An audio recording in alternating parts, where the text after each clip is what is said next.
Salam sejahtera semuanya kepada para penonton tanya jawab yang berbahagia. Semoga video ini bisa memberikan pengetahuan dan edukasi kepada para penonton. Dan jangan lupa untuk like dan subscribe channel ini ya.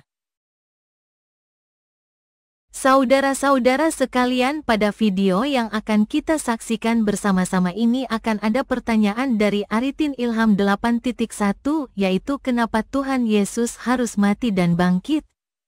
Siapa yang mencabut nyawa Yesus? Ya, selamat sore Arifin. Selamat sore kembali. Assalamualaikum. Waalaikumsalam. Apakah saudara bersedia membuka kamera? Oke, siap. Terima kasih teman-teman sudah bantu tatap layar. Tuhan Yesus memberkatimu.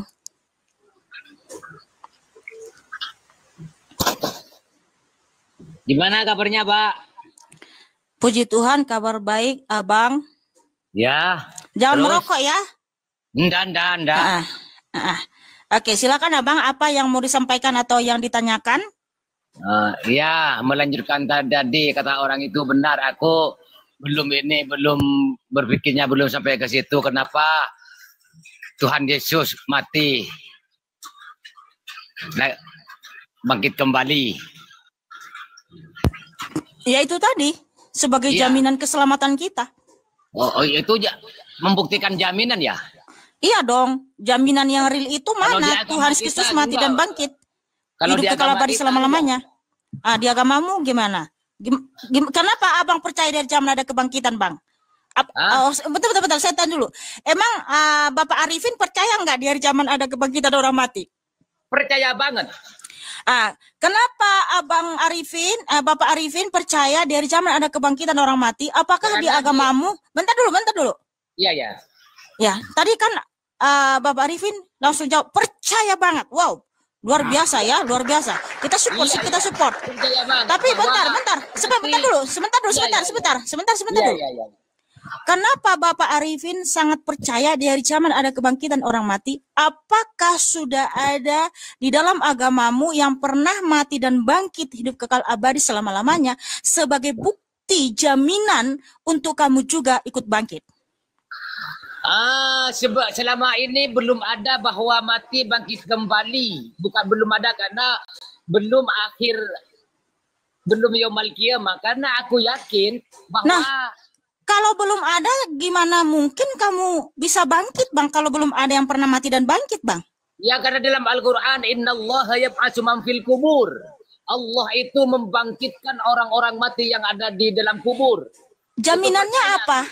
Jaminannya apa? Buktinya apa? Jaminannya farikum fil jannah wa farikum fis sa'ir nanti. Segolongan masuk surga, segolongan masuk neraka. Tinggal kitanya sendiri. Oh, oke. Jadi gini ya, Bang. Bentar. Iya. Berarti belum ada yang terbukti di dalam agamamu pernah mati dan bangkit hidup kekal abadi selama-lamanya sebagai jaminan keselamatan untuk kalian bangkit juga ya? Belum ada ya? Maksudnya? Ya, belum ada yang pernah mati dan bangkit dalam agamamu sebagai jaminan keselamatan untuk kamu juga bangkit nanti dari zaman. Allah belum ada ya? Ya, selama ini belum ada karena belum nyampe ke situ. Ya namanya janji, ya kan, tapi belum ada yang sebagai jaminannya kan, belum ada kan? Belum ada jaminan kan, belum ada. Nah, begini Bapak, bentar dulu Bapak. Kalau dalam iman Kristen, ini bukan kata saya, tapi Alkitab, yaitu di 1 Korintus 15 ayat 17 sampai 19, ya. Nih, ini contohnya saya ya, Bang.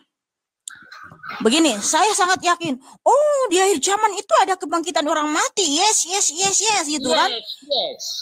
Ya bentar dulu, Pak, ini tentang saya, bukan kamu. Iya, tentang saya, tentang kamu. Terus Alkitab berkata, kalau Tuhan Yesus itu tidak bangkit, maka sia-sialah kepercayaanmu. Kamu tetap hidup dalam dosamu dan kamu adalah orang yang paling malang. Artinya saya orang halu, ya. Nah, orang yang halu itu, Bapak, bisa mengakibatkan gangguan jiwa alias ODGJ. Makanya, kalau Tuhan Yesus tidak pernah bangkit, lalu saya percaya di hari zaman ada kebangkitan, saya itu orang halu dan orang paling malang di dunia ini.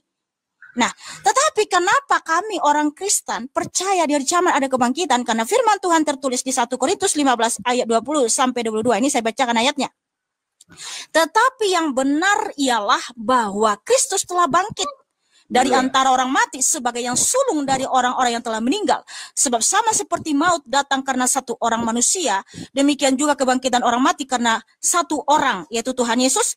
Karena sama seperti semua orang mati dalam persekutuan dengan Adam, demikian pula semua orang akan dihidupkan kembali dalam persekutuan dengan Kristus. Nah, puji Tuhan, bentar dulu. Makanya bentar. Bukti, ya. Kenapa di hari kiamat ada kebangkitan orang mati? Karena Tuhan Yesus Kristus telah memberikan jaminan keselamatan kepada kita umat manusia. Dia pernah mati dan bangkit hidup kekal abadi selama-lamanya. Supaya setiap orang yang percaya kepadanya juga ikut bangkit. Makanya iman Kristen itu logis dan realistis. Wow, haleluya, haleluya. Bukan iman halu. Mau tanya Pak, mau tanya ke Mbak Pak. Kan Tuhan kamu mati, siapa yang mencabut nyawanya Tuhannya Mbak? Baik, sesuai dengan firman Tuhan yang tertulis di Yohanes 10 ayat 18, Tuhan Yesus berfirman, Aku berkuasa memberikannya dan berkuasa mengambilnya kembali. Jadi Tuhan Yesus itu tidak ada yang mencabut nyawanya. Dia yang berkuasa memberikannya dan berkuasa mengambilnya kembali. Gila kalau orang mati. Ya Tuhan Yesus, bentar dulu, bentar. Itu gila namanya, Pak. Hah? Ya abang aja kali yang gila, bukan Tuhan Yesus. Kalau barang yang mati itu tidak ada yang mencabut, berarti gila, Pak. Bukan, enggak ada. Iya, memang betul karena Tuhan Yesus itu tidak gila ya. Begini, bentar dulu. Bapak Arifin. Enggak. Karena Yesus itu kan mati. Siapa yang mencabut nyawa Yesus? Mbak, nama Tuhan. Enggak ada yang mencabut nyawanya. Berarti mati sendiri. Iya, dia mengendaki tubuhnya mengalami kematian karena dia maha kuasa. Ada barang mati tidak ada yang mematikan, Mbak. Ya kalau kamu mati ya karena memang kamu orang berdosa. Oh, berarti mbak-mbaknya orang yang tidak berdosa tidak mati gitu. Ya makanya dengar Pak ya. Ya. Jadi gini Pak, hanya Tuhan Yesus yang berkuasa atas nyawanya sendiri, tidak ada yang mencabut, ya. Oh, karena dia maha kuasa. Iya, dia mengendaki tubuhnya mengalami kematian. Logika akal, Pak. Dengan logika akal, ada barang yang mati, tidak ada yang mematikan gitu. Tuhan Yesus bukan barang. Iya manusia. Enggak, dia Tuhan, dia Tuhan. Tuhan Mbak itu bernyawa. Yang mencabut nyawa Tuhan Mbak itu siapa? Tidak ada. Bukan mencabut nyawa, Bang. Tuhannya orang Islam mukhalafatul lil hawadis. Beda apa dengan itu? Barang yang baru. Apa itu? Kalau apa itu artinya? Bernyawa lalu mati. Aku ini enggak logis, enggak berpikir. Apa tadi bahasa Arab itu tadi kamu bilang apa itu artinya, Pak? Mukhalafatul lil hawadis beda dengan barang yang baru. Itu Tuhan jadi, aku, Pak. Jadi Tuhanmu itu apa bentuknya? Wujudnya apa? Kita tidak sampai ke situ. Loh, kita tidak ke situ bagaimana? Jadi Tuhanmu kamu nggak tahu sih kayak mana wujudnya? Memang wujudnya Tuhannya Mbak seperti gitu segini-gini di anu itu ya. Dilancam itu ya seperti itu. Kalau eksistensi atau wujud Tuhan itu adalah cahaya terang yang tak terhampiri. 1 Timotius 6 ayat 16. Dia adalah roh yang berkuasa. Yohanes 4 ayat 24. Dengar dulu Pak. Pak, jangan panik Pak. Jangan panik Pak. Enggak panik Pak. Mau panik. Sabar. Nah yang saya tanya, Tuhanmu itu eksistensinya apa Pak? Kalau dia betul-betul ada, nyata dan berkuasa. Allah itu ada. Aku yakin bahwa Allah itu ada. Iya, kalau memang betul dia ada, wujudnya apa, Pak? Allah tidak berwujud. Loh, kalau tidak berwujud itu deskripsi dari berarti tidak ada, Pak. Allah berwujud sama dengan tidak sesuai dengan mukhalafatul hawadis. Berarti kalau berwujud sama seperti aku, sama seperti rumah misalnya, sama seperti berlari anak, Mbak Mikana misalnya. Berarti Allah sama dengan barang yang baru, Pak. Keranjang baru? Barang yang baru. Barang yang baru? Iya. Pak, belajar Pak, ya. Belajar, kamunya yang belajar, Pak. Bah. Jangan menyembah barang yang baru, Pak. Nggak ada aku menyembah barang yang baru. Agamamu yang muncul di abad ke-7, Pak. Itu barang yang baru, Pak. Allah tidak mati, Pak. Jadi, Pak. Jadi eksistensi dari Tuhanmu itu apa, Pak? Membuktikan dia ada, Pak. Membuktikan adanya Allah karena adanya aku, Pak, gitu. Lah. Karena yang membuat Allah itu aku. Apa yang membuat aku itu Allah gitu, Pak. Oh, jadi Tuhanmu yang menciptakan manusia? Iya, bubuk apa? Allah itu yang menciptakan manusia dengan isi-isi langit, isi-isinya, Pak. Nah, kalau betul kamu kayak dia bentuknya. Iya, benar. Pak, mohon maaf, Pak, kalau betul Tuhanmu yang menciptakan manusia, manusia diciptakan masa keberapa, Pak? Manusia diciptakan masa keberapa? Masa sekarang, Kakak, Mbak Rina. Hah? Masa sekarang? Iya, aku. Allah menciptakan kehendak. Terus kalau Tuhan menciptakan manusia masa sekarang, Adam dan Hawa keturunannya itu kapan diciptakan, Pak? Ya mulai dulu, Pak. Loh, katanya Tuhanmu menciptakan manusia masa sekarang, Pak. Gimana itu, Pak? Berarti Tuhannya Mbak ini mati ya? Loh, kok tiba-tiba? Ya enggak, Pak. Kan aku tanya. Mati enggak ada yang menyambut nyawa kan gimana? Aku berpikirnya gimana gitu, Pak. Oke, saya mau tanya dulu sama kamu, Pak. Kamu nanti mati nggak, Pak? Hah? Mati nggak, Pak? Siapa? Bapak. Pasti mati, Pak. Bapak masuk surga apa masuk neraka, Pak? Masalah surga dengan neraka Allah tak. Surga neraka itu tidak kita bisa menentukan, Pak. Allah yang menentukan, Pak. Jadi Bapak masih bingung kemana gitu? Berarti Bapak bingung kemana? Enggak bingung, Pak. Kalau bingung itu kemana, Pak? Orang yang takwa kita pasti masuk surga. Orang yang durhaka. Iya, kalau Bapak masuk surga apa masuk neraka? Siapa? Bapak Arifin? Kehendak Allah nanti. Berarti Bapak Arifin bingung. Berarti Bapak Arifin bingung dong. Loh, kalau nggak bingung kemana? Surga apa neraka, Pak? Aku entah ke surga, entah ke neraka. Lah itu namanya bingung, Pak. Kehendak enggak bingung sama sekali, enggak bingung, Pak. Mbak Mika ke surga, ke neraka. Aku ke surga, Pak. Sesuai janji Tuhan Yesus Yohanes 10 ayat 28. Wahyu 2 ayat 7 dan 10. Kata Tuhan Yesus. Emang haleluya, bingung dia. Udah yakin masuk yakin. Makanya dalam iman Kristen itu nggak ada kaum bingung, Pak. Aduh. Neraka itu kalau Bapak kan bingung, ditanya ke surga apa ke neraka bingung, Bapak. Mbak Mikana, surga itu punya siapa? Punya Tuhan Yesus. Masa, Pak? Ya, iya, sesuai dengan firman Tuhan di Kolose 1 ayat 16 dan 17, Dialah menciptakan surga. Dialah menciptakan segalanya. Iya. Bagus, Mbak Mikana punya surga mulai itu. Lah, makanya orang Kristen itu nggak ada bingung, Pak. Nggak ada kaum bingung ataupun mudah-mudahan. Bingung tapi kepastian. Gila, Pak. Loh, yang gila itu adalah kaum bingung, Pak. Cuman ya Bapak ini. Mana ada orang yang belum mati udah punya surga. Bentar dulu, Pak. Bentar. Bapak bilang saya gila. Yang menentukan Arifin Ilham itu Allah nanti, Pak. Yang menentukan Arifin Ilham itu Allah nanti. Jadi Bapak bingung, nggak tahu kemana? Nggak bingung sama sekali, Pak. Oke, kalau gitu nggak bingung, saya mau tanya, kalau Bapak mati masuk surga apa neraka? Kehendak Allah nanti, Pak. Itu namanya bingung, Pak, nggak tahu kemana. Nggak bingung sama sekali, nggak bingung, Pak. Lah, hanya Mbak Mikana dan lainnya itu belum mati udah punya surga. Aneh, karena Pak. Tuhan Yesus sudah memberikan surga kepada kami. Kapan yang dikasih, Pak? Ya 2000 tahun yang lalu di atas kayu salib. Aduh. Makanya orang Kristen itu, Pak, dengar dulu, Pak, ya.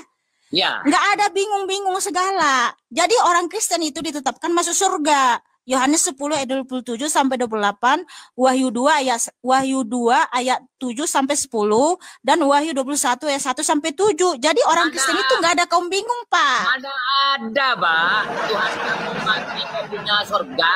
Kan mati, Ya karena Pak. Tuhan Yesus yang punya surga, Pak. Ya, kan mati.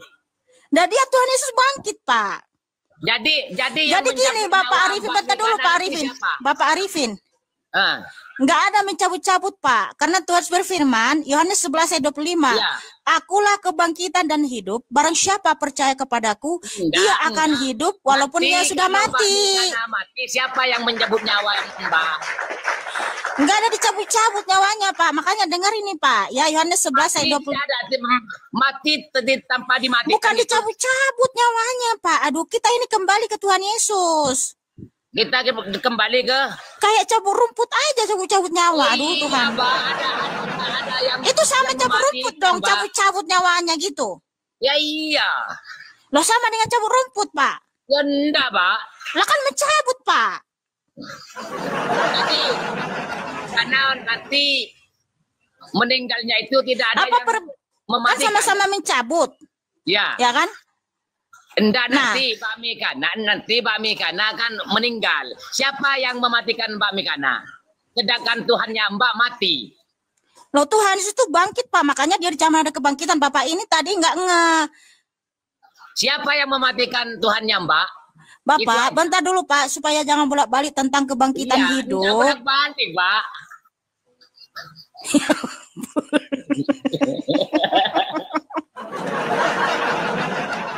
Mau sholat dulu, Pak. Mau pamit, Pak. Mau sholat dulu, Pak. Ini waktu maghrib, Pak. Iya, Pak. Iya, Pak. Silakan, Pak. Sholat, Pak. Mingguan ya? Oh, tidak, Pak. Setiap hari saya sholat, Pak. Hah? Bapak tahu arti sholat nggak? Berasal dari bahasa apa sholat itu, Pak? Bapak tahu nggak? Ada, Pak. Nggak tahu, bingung. Agama aku ada, Pak. Pak, saya kasih tahu, Pak. Bentar dulu, Pak. Biar nggak bingung, Bapak. Sholat itu berasal dari bahasa Aramaik, Pak. Aramaik, Pak, bukan Arab, ya. Sholat itu berasal dari bahasa Aramaik, yaitu selota, yang artinya berdoa. Nah, makanya Bapak jangan bingung lagi, udah dikasih tahu. Agama Islam itu sholatnya dengan Mbak itu lain. Hanya berdoa. Betul, sama-sama berdoa. Ya sholat. Ada di pasar berdoa, ya sholat, kata Mbak seperti itu. Iya, sholat itu kan artinya berdoa, Pak. Jadi kita orang Kristen setiap hari berdoa, Pak. Bukan hanya hari Minggu, Pak. Ini udah, Pak. Bapak sholat lah, Pak. Dikasih tahu ngeyel. Iya, aku tapi mau ketika sholat, ditanya, bingung. Kamu udah punya surga. Kan Mbak Mikana udah punya surga, udah dibikinin surga sama Tuhannya. Ya, Tuhan Yesus yang memberikan surga kepada kami. Karena di dalam Tuhan Yesus itu nggak ada kaum bingung, Pak. Tuhan Yesus itu memberi kepastian, ya. Nggak ada kita kaum bingung. Ataupun kaum mudah-mudahan, ya. Dalam Tuhan itu kepastian, Pak, ya. Nggak ada mudah-mudahan, nggak ada bingung-bingung segala.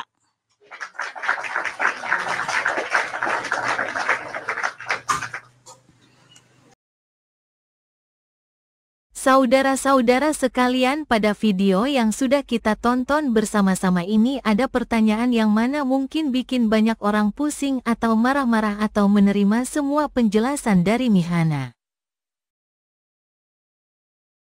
Tapi ya mau gimana lagi, begitulah keimanan orang Kristen dan kita semua harus menghormatinya.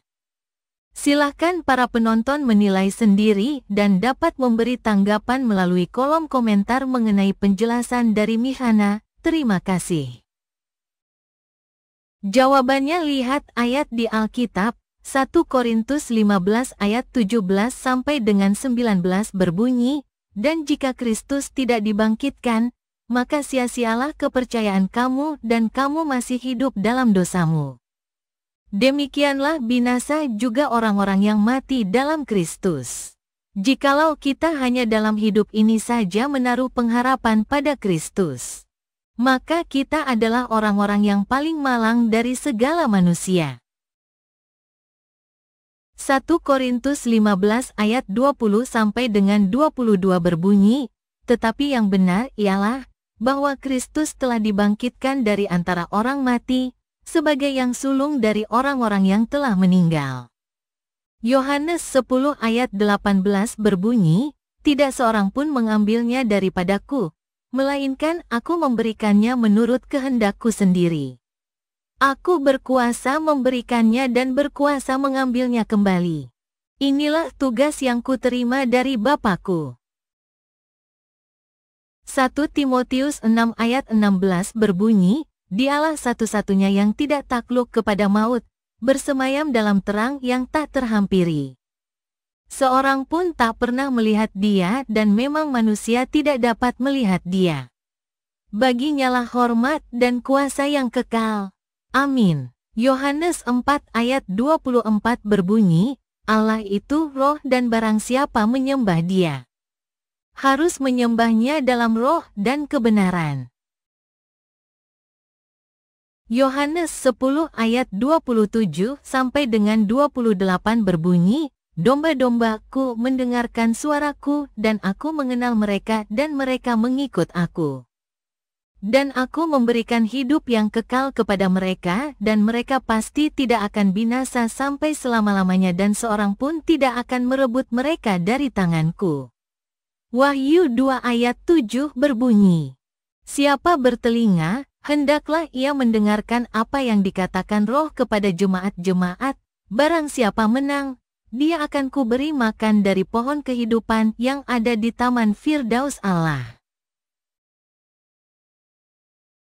Wahyu 2 ayat 10 berbunyi, Jangan takut terhadap apa yang harus engkau derita. Sesungguhnya iblis akan melemparkan beberapa orang dari antaramu ke dalam penjara supaya kamu dicobai dan kamu akan beroleh kesusahan selama 10 hari. Hendaklah engkau setia sampai mati, dan aku akan mengaruniakan kepadamu mahkota kehidupan.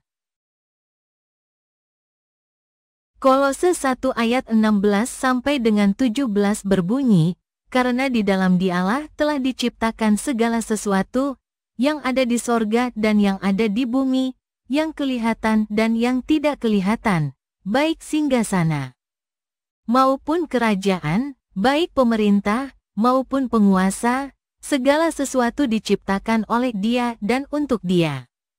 Ia ada terlebih dahulu dari segala sesuatu dan segala sesuatu ada di dalam Dia. Wahyu 21 ayat 1 sampai dengan 7 berbunyi, Lalu aku melihat langit yang baru dan bumi yang baru, sebab langit yang pertama dan bumi yang pertama telah berlalu, dan laut pun tidak ada lagi. Dan aku melihat kota yang kudus, Yerusalem yang baru, turun dari sorga, dari Allah, yang berhias bagaikan pengantin perempuan yang berdandan untuk suaminya. Lalu aku mendengar suara yang nyaring dari tahta itu berkata, Lihatlah, kemah Allah ada di tengah-tengah manusia dan Ia akan diam bersama-sama dengan mereka. Mereka akan menjadi umat-Nya dan Ia akan menjadi Allah mereka. Dan Ia akan menghapus segala air mata dari mata mereka, dan maut tidak akan ada lagi, tidak akan ada lagi perkabungan, atau ratap tangis, atau duka cita. Sebab segala sesuatu yang lama itu telah berlalu. Ia yang duduk di atas tahta itu berkata, Lihatlah, aku menjadikan segala sesuatu baru. Dan firman-Nya, tuliskanlah. Karena segala perkataan ini adalah tepat dan benar.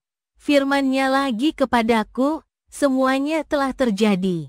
Aku adalah Alfa dan Omega, yang awal dan yang akhir.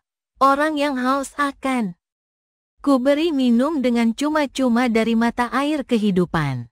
Barang siapa menang, ia akan memperoleh semuanya ini, dan aku akan menjadi Allah-Nya dan ia akan menjadi anakku.